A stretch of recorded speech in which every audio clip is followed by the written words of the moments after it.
How do you go about self development and growth?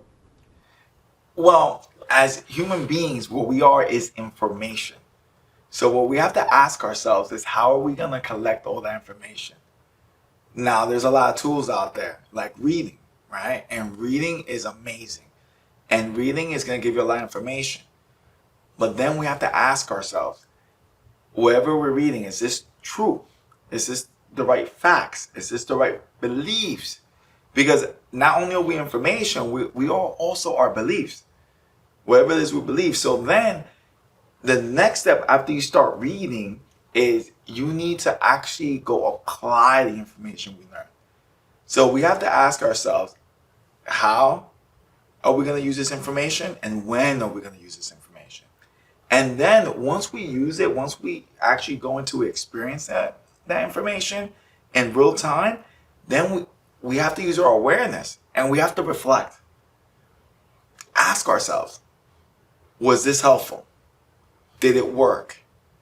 And if it didn't work, did it not work because I didn't execute correctly? Or was it because the information itself isn't good? And then I have to ask myself, what other information did I grab that it was believable from different sources that came to the same conclusion? And then also what information that was contradictory? Because at the same time, we're not just going to grab anything. And then once I reflect on that, I need to write that down. We only have so many neurons in our minds. We're not going to remember everything. But what happens when we build a journal of insights of our experiences and we have things to compare to? Because what information is good today doesn't mean that it's going to be good tomorrow.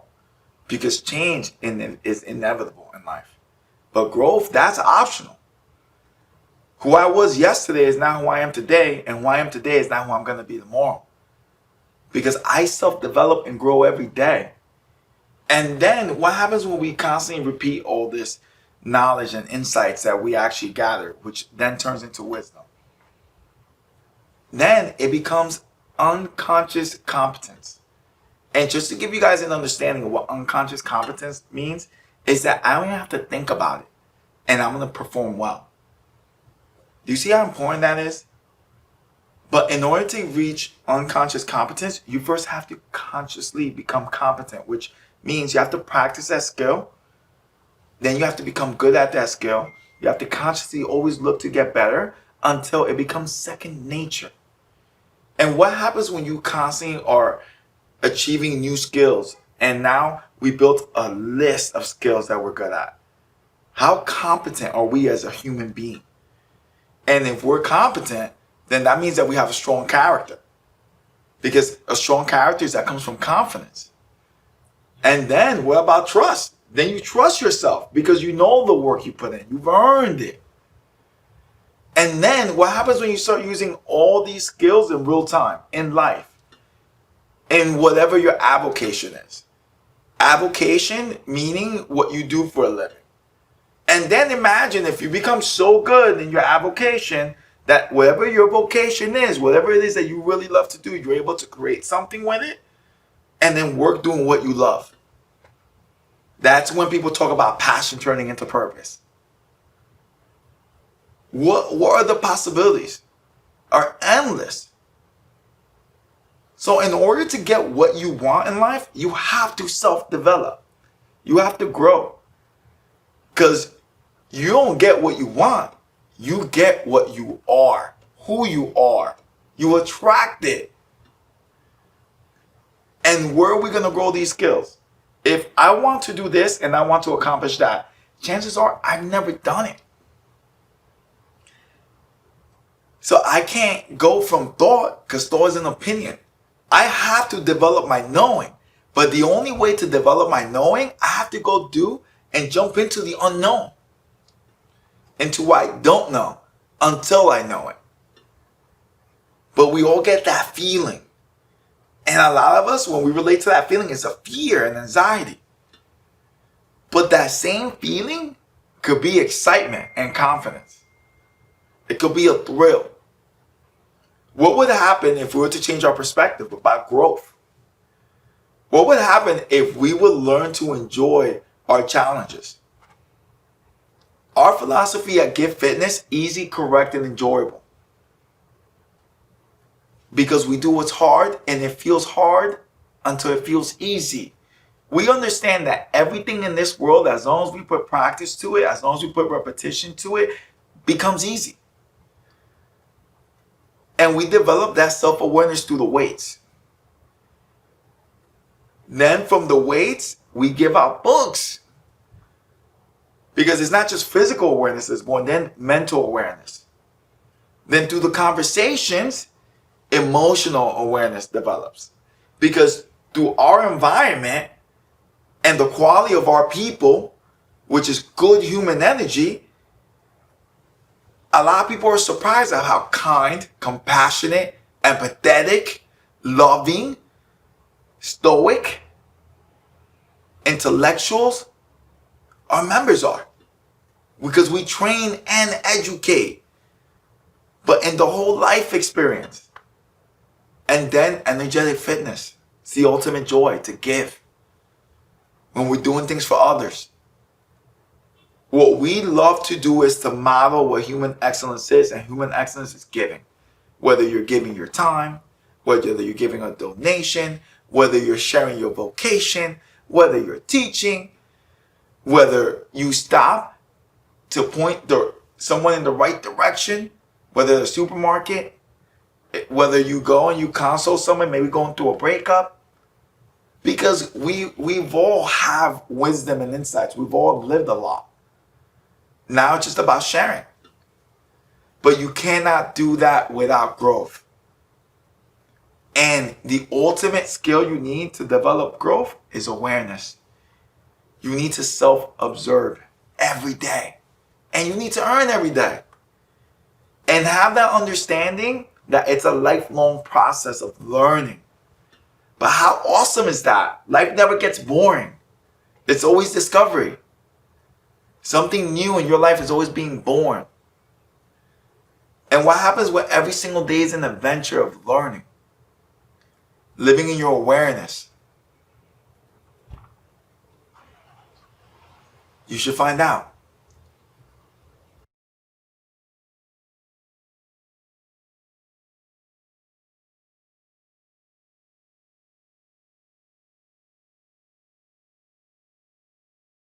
So I understand that you live your life filled with plenty of gratitude.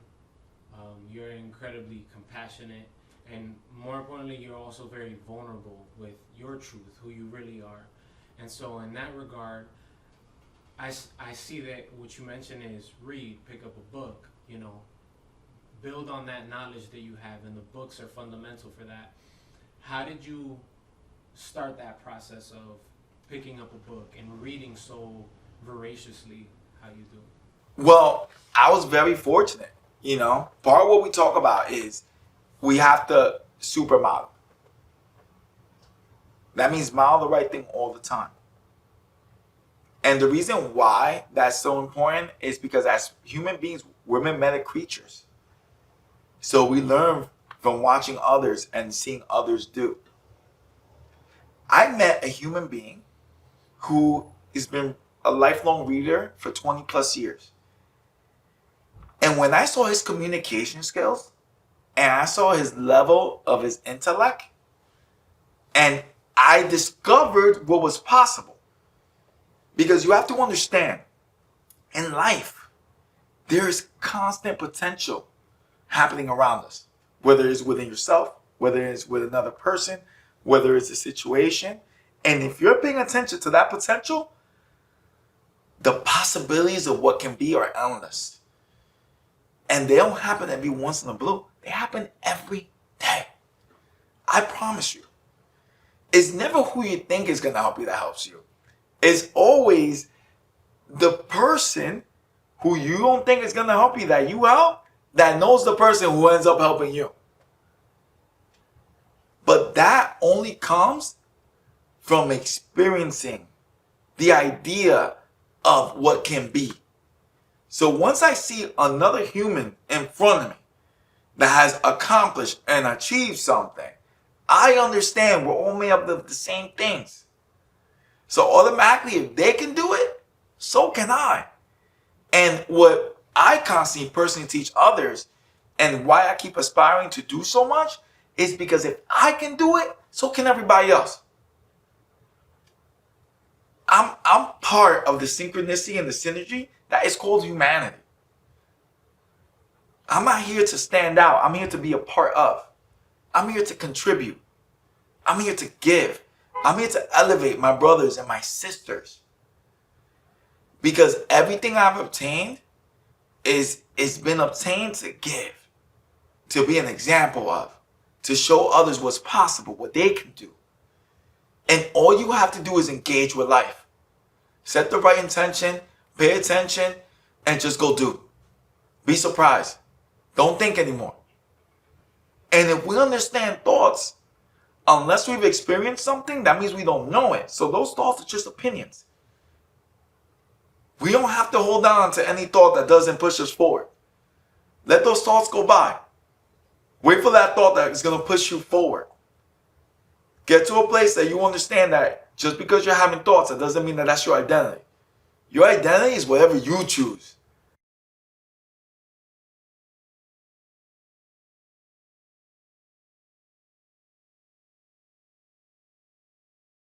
So, like I was mentioning, over the week, we went over to FDU. We were speaking to college students, and you were up in front of the class. What was the spark to get you there, to speak in front of the class, and what did you see most importantly? That right there is one of the most transformational days of my life. And what I want to say, any single time I'm in front of a body of people, is transformational for me. Because I show up to give, I show up to inspire. The most amazing thing that we can ever do as human beings is to inspire, especially if we're doing it through our life's work. You know, fitness is my conduit, and this is how I found my voice, because this became my mastery. And all I did was I transferred that same discipline into everything else. We have to model for them. We have to show them that if you go into a place where you follow your heart, you start doubting that doubt itself and just believe in what it is that you're meant to do, and you're willing to put in the work and earn it, because you do have to sacrifice. But when we talk about sacrifice, it's not sacrificing. You're doing what you love. You're just skipping out on the weekend activities that aren't pushing you there.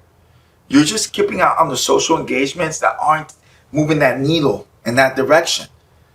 You have to have a compass. And that compass is a whisper.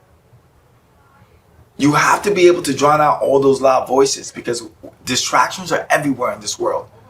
We live in a world that's full of distractions, whether it's social media, whether it's TV, whether it's entertainment, whether all the experiences are available for us to go experience as human beings. But ultimately, all of that disconnects us from who we are. That's all eccentric. We need to go incentric. We need to go inside. We need to know what puts us as harmony. When I'm by myself, I need to feel that peace. I need to know that I have everything inside of me. But that has to be earned. You can't live in your familiar present that leads to your familiar future. You have to go into the unfamiliar present.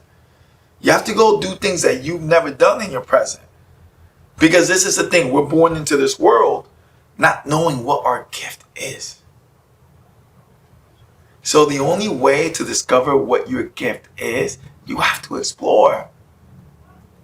You have to go on adventures. But so often the world around us is telling us, no, don't do that. No, that's not good for you. Don't try that.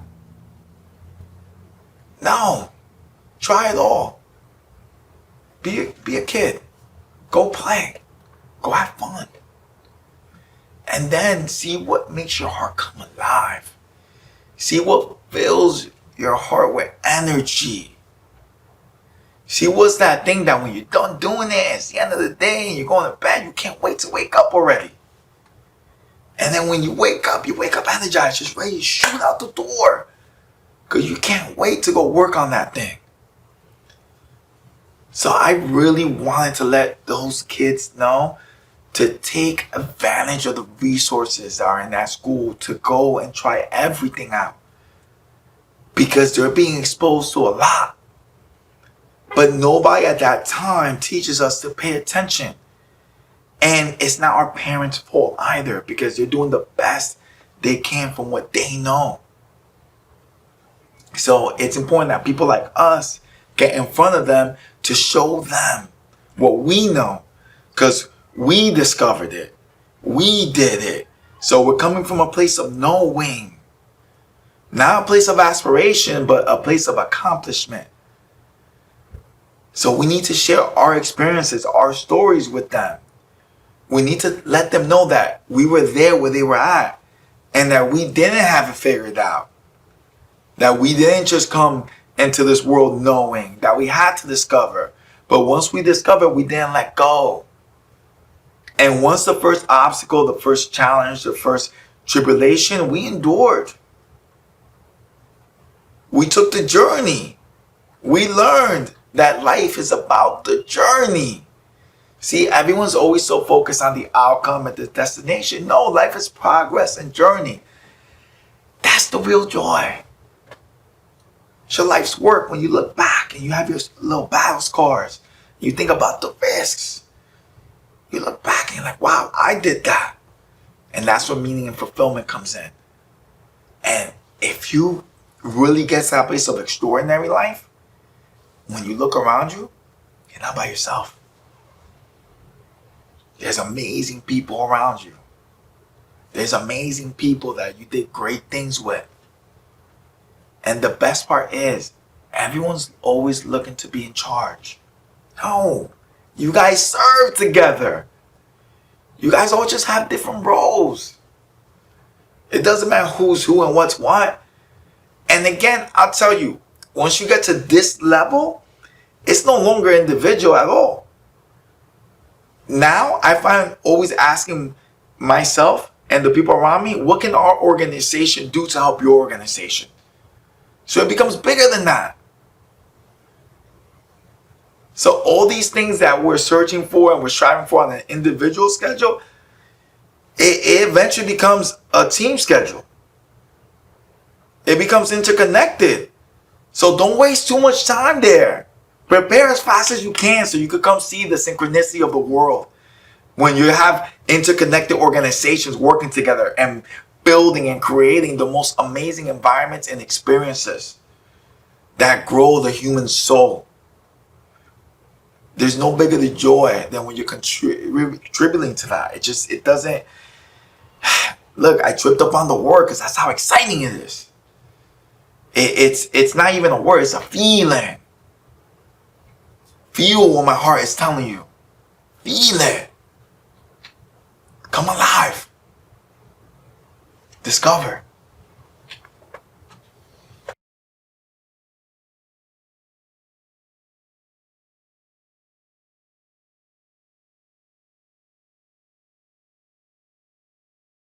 What do you think, not what you would say to your older self, what would your older self say to you right now?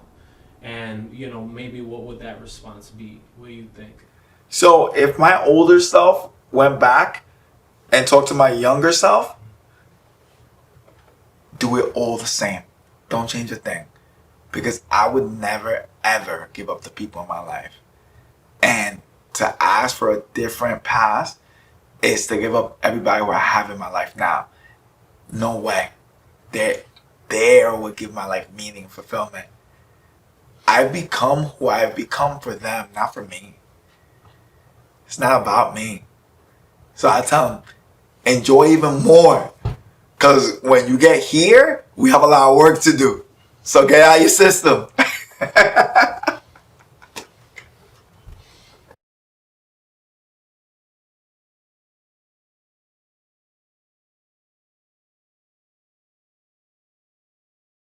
This environment's created a system of people that are just completely vulnerable and they're engaged with each other. Unlike anything that I've ever seen in any environment. You call it gym, workplace, school systems. What inspired that for you to be able to create something like this that's not in anywhere in the world? One word: love. My ultimate understanding is that life is for loving. We are our perception. We all look out to the same window, but we have different views. What happens when your view is that love is the most powerful energy on earth? But you really have to understand love. Because what I can tell you is that society paints love as this thing that is you possess. Whether it's like a partner, whether it's like, oh, I love my car, whether it's like, I love my house. No. Love is so much more than that. Love is a state of being. Imagine when you love every single moment in your lifetime. You love every single individual around you, whether you know them or don't know them. You love every single page you read. You love every single thing that these windows that are called our eyes see. You love listening to every single music, noise, chatter, because the idea that you get to have this life experience. You get to feel that feeling of joy and love at all times. What happens when your love is just free and unconditional? What happens when you get to a place that you're able to see where people are at in their stages of life and you just have understanding? You're able to be empathetic and compassionate when need be. And you also gotta be able to recognize when someone needs some time, that they're just not there yet. They're not ready to really listen yet. And that's okay. But you love the process of their own life that you get to watch, and you get to watch blossom. Because if every single human being in this world was a flower, and we are all meant to blossom, just within our given time, how beautiful is it that we're the ones who get to see it? And what happens when you're one of the human beings on earth that get to throw the ideas and the thoughts and get to point the way for the right direction, like a lamp lighting their way to the treasure? You get to be the water that waters them and nurtures them. What a joy. Just loving everything. Why feel anything else? What's the point? If 100 years from now, life is impermanent and nothing will matter, the most important thing that we can do is be present in how we live now and choose our state of being. And we understand that love heals all. Love energizes all. And nothing feeds our human spirit better than love. Why focus on anything else? It doesn't make sense to me. But I don't judge. I just understand.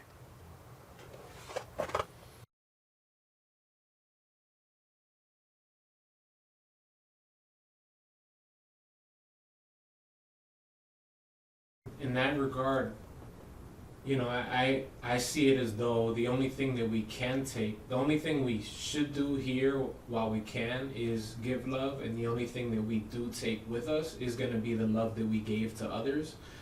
And so what do you think inhibits the world or the people outside of these doors from loving each other? Fear. And not understanding themselves. They run away from who they are. Not taking responsibility for themselves and who they are. not being willing to do the work that it is to discover who they are. Because if we understand how everything here works, right? I'll give you guys a run through. Your mind is not who you are. Your mind is a tool for who you are. This body is your vessel. Imagine if you're an operator inside this machinery, right? Because when you get up from bed, who tells your body to get up from bed? When you need to do some critical thinking for something at work, who tells your mind to do critical thinking? So if you have that understanding and you know you are in control, what happens when you master your own tools? So in our brains, right, we have the frontal, that's our logical thinking, right? But we also have the limbic, and that's emotional thinking. And those impulses, right, when they're on, that part of our brain is stronger than the other part. So if we're not in awareness, then we're going to end up reacting to life. But if you want to live a great life, you need to respond to life. And then stop seeing life as you want it to be. And start seeing life as it is. And life happens to all of us. But what happens when you respond to your life? I always ask this question to everyone. Please tell me one time when you were angry and you took an action and it worked out for you. Because it doesn't. Karma, cause and effect, whatever you want to call it. It doesn't work out. Something negative is always born. So learn to discover and explore who you are.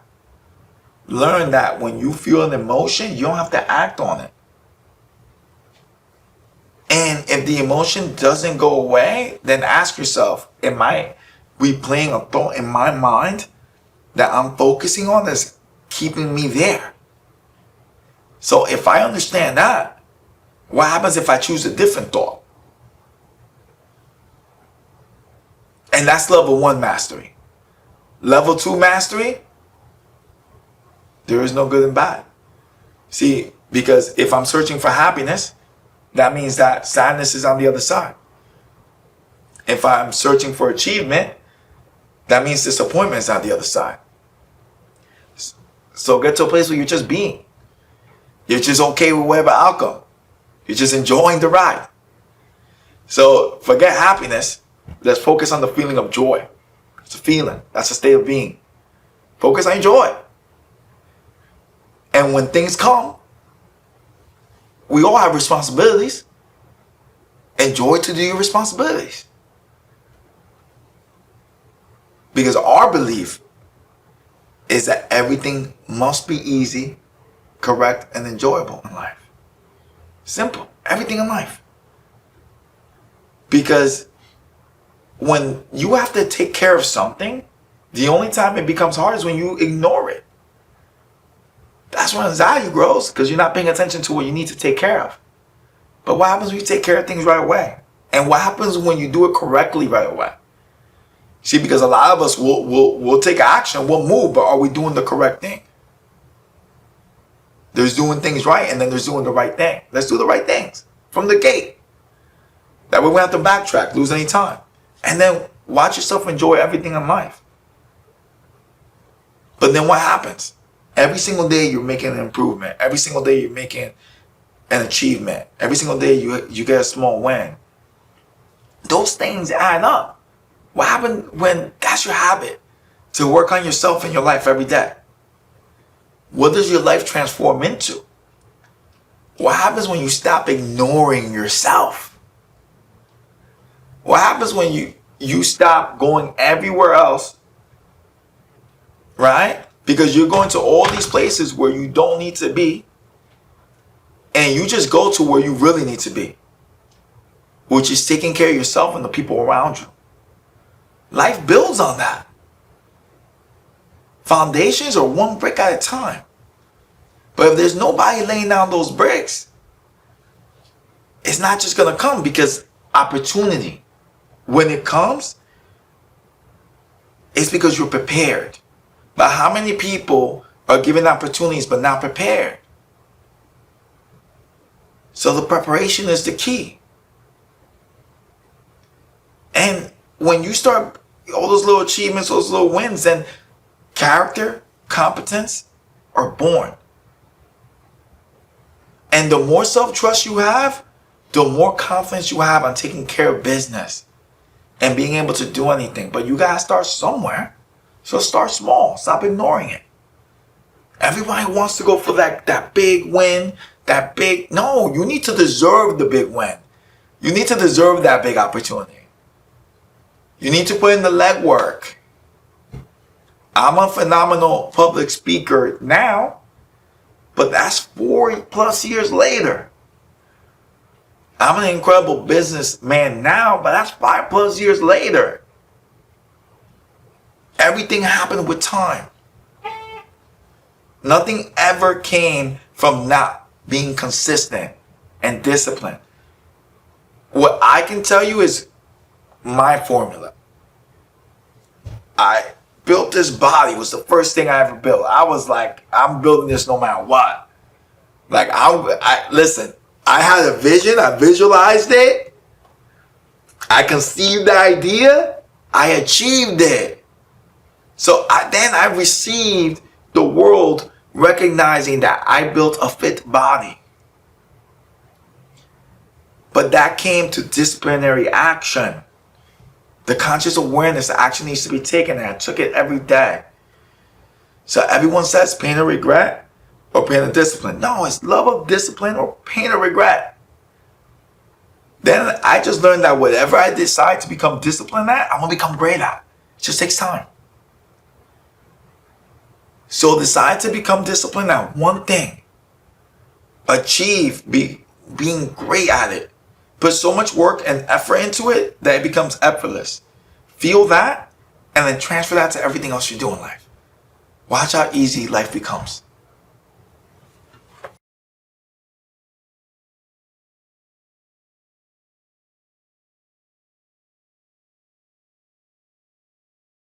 How blessed are we that we're the ones resonating right now, and we're the ones that are leading the charge for a better world. We're so blessed because there's nothing better than to serve and to inspire. The highest achievement that we can ever create as human beings is to inspire. If nobody ever remembers, who was a billionaire in the 1920s, 30s, 40s, 50s, 60s, nobody remembers those people.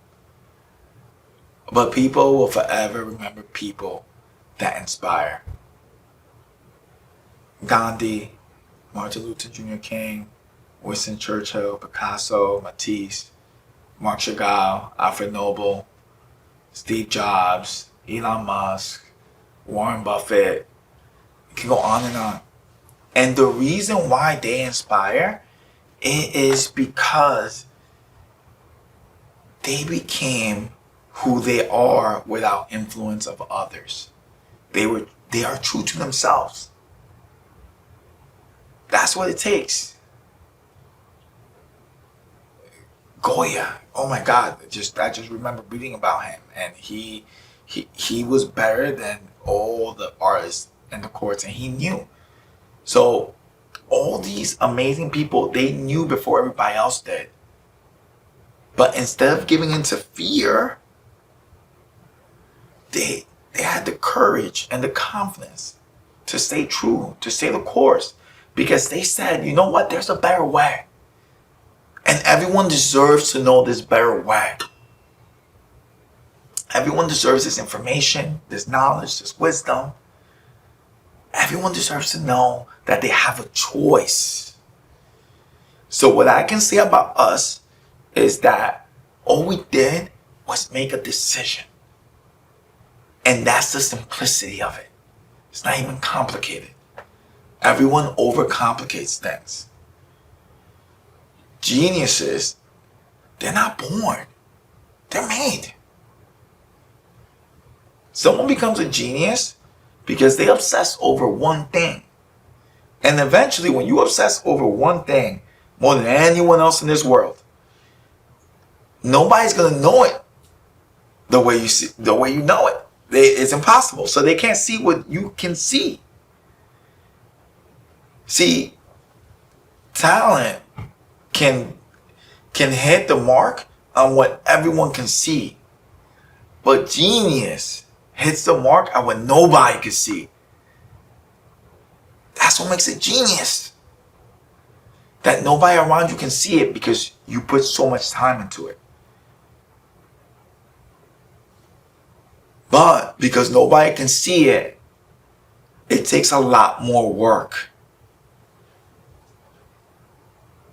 Because you can't blame others for not understanding. And you have to meet them where they're at. And if you understand life and growth, you understand that it comes with time. So it's up to us to serve the people around us, give them the best information, expose them to the best environments, and to help them become more aware of who they are. To make them become more aware of the greatness that's inside of them. Because every single human being in this world, their cloth is unique. Everyone is special. Everyone has a unique talent. And it's not for the few. It's for all. Every single one. So we have to help them discover. We have to help them find the right information, the right books. We have to give them the right advice, the right experiences. So they might be inspired. And there might be a connection. And all of a sudden that epiphany, the aha moment. The, oh, I see it now. This is what I'm meant to do. We need to help them come alive. The human spirit is powerful once you wake it up. But it has to be waking up. You have to wake it up.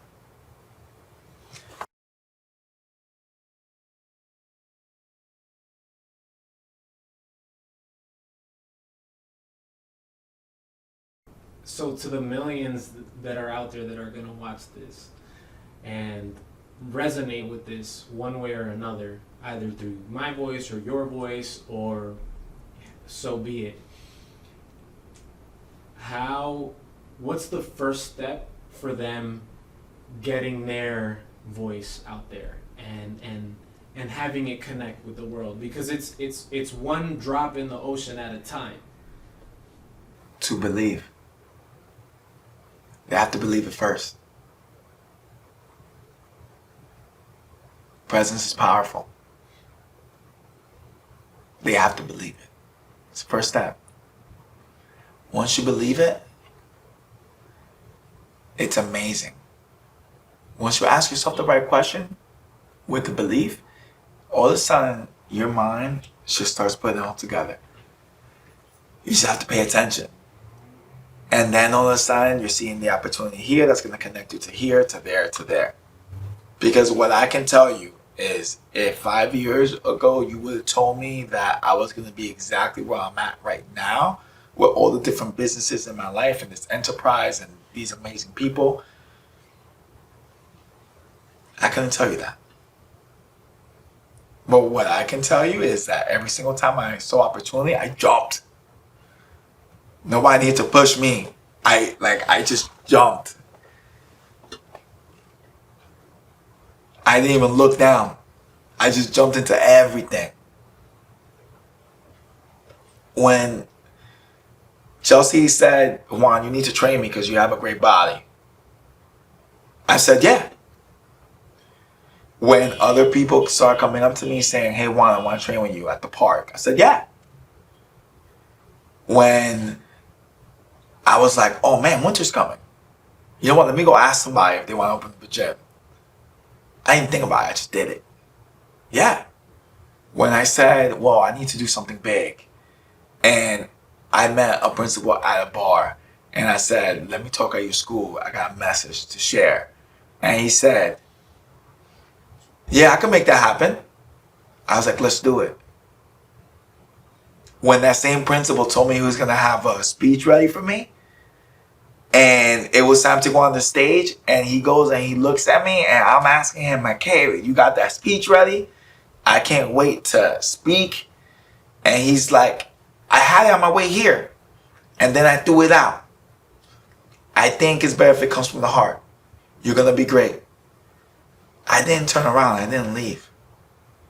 Instead, I put one foot in front of the other and I walked forward. And I threw myself into the chaos and I danced in it. Because if I'm good at something, it's dancing in the chaos. Because life is a little chaotic. When you're going into the unknown, there's no, I don't know if I'm gonna go left or right or this and that, but I love finding my way. I enjoy problem solving. I enjoy growing. I enjoy experiencing. When I opened up a gym during a pandemic, I let me tell you something. We all suffered, but I only have faith and hope. I have faith and hope. I have answers. I couldn't tell you how I was going to do it.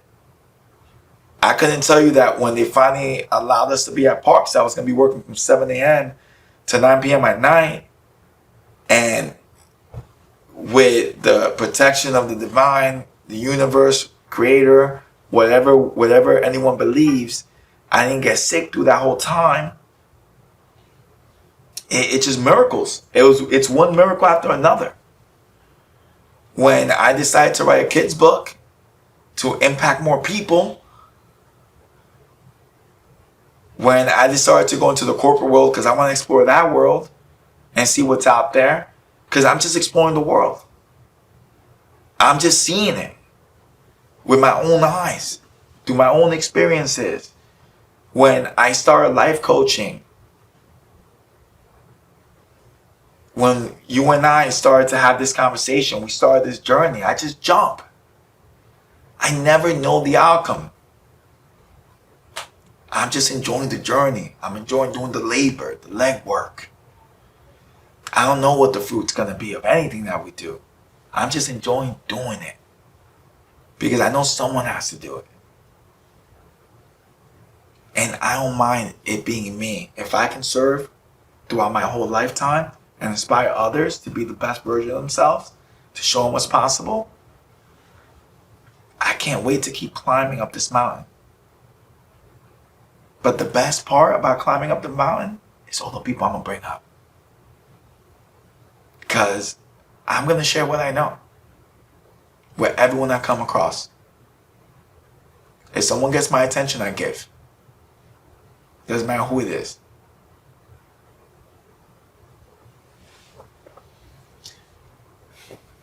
In that note, everyone, we are what we believe.